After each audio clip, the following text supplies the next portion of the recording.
Hello guys! So for today's video, ako ipakita sa inyo ang dalan diri sa Manolo padulong didto sa bagong tulay sa Mangima. No, para sa kuha it's just nara sa mga 15 minutes to 18 minutes siguro ang dagan kung diri ka muagi, dali ra ka makaabot. Unlike didto, lapas pag 20 minutes something. So kaya magliko-liko ba ya, diba, sa zigzag sa Mangima. So mao ni siyang dalan guys, gikan sa Manolo to saan na to dito? Manolo. Sumilaw na ba? Dili. Oh. Basta gikan sa Manolo padulong dito sa katapit ang bridge na bago sa Manolo tong. Dili na mo mag-agi sa Mangima. Yes, you heard it right. So, ano ni siya karon?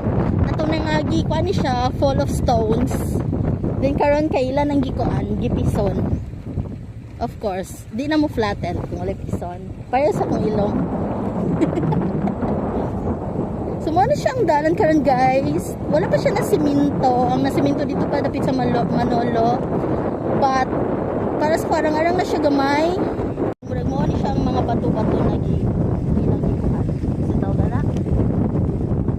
giboldos. So kuan lang siya diri guys, kung gika ka sa Manolo palugsong siya paubos. No. So tingnan siya. Now go. Hadlok noy. Oh my god, paubos siya guys. Hadlok noy. Silat lang.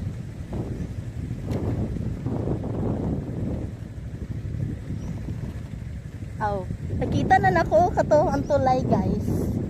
So gamay lang na antos. Oh my god. Paubos siya. Pero okay pa man ka ang brake. Hawak mo ang brake. Lisod day, lisod. Paubos mo naog ko. Naog ko guys. So guys, ninaog ko guys for the better biyahe no. Kay dili pa nato kuan, murag hadlok man gud siya kay basig mura siya gligyas. Kay uy unawa. Diba? Diba? Abog kaya akong shoes. Nagbaklay lang ko guys. Kamurag nahadlok magkog ko basin mo unsa ba.